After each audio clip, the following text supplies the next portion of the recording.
ദായിഷ് എന്ന് പറയുന്നത് യഥാർത്ഥത്തിൽ ഞാൻ നോവൽ എഴുതണം എന്ന് വിചാരിച്ച് എഴുതിയതല്ല.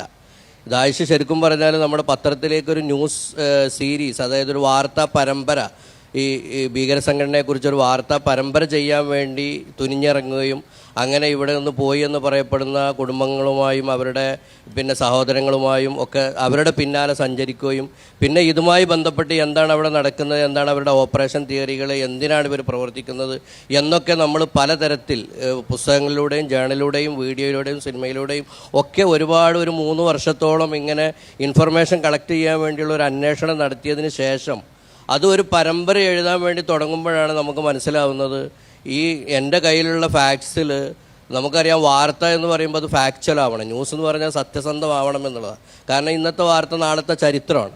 അപ്പോൾ അത് പലവർക്കും ഇതേപോലെ അവർ എവിഡൻസായിട്ട് ഉപയോഗിക്കുന്നതാണ് വാർത്ത എന്ന് പറയുന്നത്. അപ്പോൾ നമ്മൾ ഒരു സംഭവം എഴുതുമ്പോൾ ഒരു പരമ്പര എഴുതുമ്പോൾ അത് പിന്നെ ചരിത്രത്തിൻ്റെ ഭാഗമായിട്ട് മാറും. പല കുട്ടികളും പഠിക്കാൻ വേണ്ടി റെഫർ ചെയ്യുന്നതൊക്കെ നമ്മുടെ പരമ്പരയായിരിക്കും.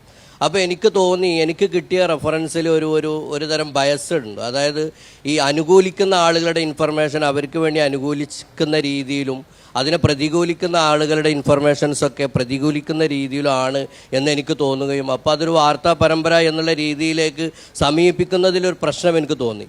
ഫിക്ഷനാവുമ്പോൾ നമുക്ക് സൗകര്യമുണ്ട്, കാരണം വിശ്വസിക്കുന്നവർക്ക് വിശ്വസിക്കാം, വിശ്വസിക്കാതെ അതൊരു കഥ മാത്രമാണ്, അതൊരു കാൽപ്പനികമായ സംഭവമാണ് എന്ന് ഒരു നോവൽ പോലെ അതിനെ മനസ്സിലാക്കുന്നവർക്ക് അങ്ങനെയാവാം.